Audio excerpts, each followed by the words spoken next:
Nursing രണ്ട് തരത്തിലാണ് ഉള്ളത്. ഡിപ്ലോമ നേഴ്സിംഗ് ഉണ്ട്, ഡിഗ്രി നേഴ്സിംഗും ഉണ്ട്. ഡിപ്ലോമ നേഴ്സിംഗ് എന്ന് പറഞ്ഞാൽ 3 വർഷമോ അല്ലെങ്കിൽ 3.5 വർഷമോ 3 ഇയർ ഓർ 3.5 ഇയർ ആണ് നമ്മൾ പഠിച്ചത് എന്നുണ്ടെങ്കിൽ അതിനെ അസിസ്റ്റൻറ്റ് നേഴ്സ് ഡിപ്ലോമ കോഴ്സായിട്ടാണ് കാൽക്കുലേഷൻ ചെയ്യുക.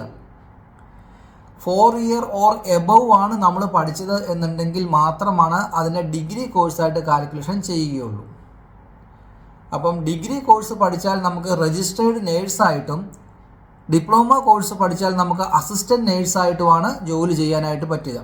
അതിനുള്ള ലൈസൻസാണ് നമുക്ക് ഇവിടുന്ന് കിട്ടുകയുള്ളൂ. ഇനി ഡിപ്ലോമ പഠിച്ച ഒരു കുട്ടി അവർക്ക് രജിസ്റ്റേർഡ് നേഴ്സ് ആവണം എന്നുണ്ടെങ്കിൽ പോസ്റ്റ് BSc ചെയ്യണം.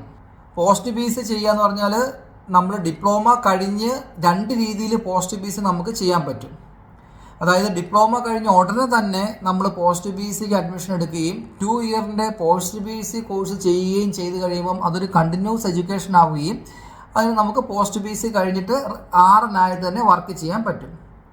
അതല്ല എന്നുണ്ടെങ്കിൽ രണ്ടാമത്തെ ഓപ്ഷൻ നമ്മൾ പഠിച്ച് കഴിഞ്ഞ് ഡിപ്ലോമ പഠിച്ച് കഴിഞ്ഞ് 2 വർഷം നമ്മൾ വർക്ക് 2 അതിൽ കൂടുതൽ വർഷം നമ്മൾ വർക്ക് ചെയ്ത് പിന്നെ നമ്മൾ 2 ഇയറിൻ്റെ പോസ്റ്റ് BSc എടുത്ത് ആണ് സാധാരണ കുട്ടികൾ ചെയ്യാറ്.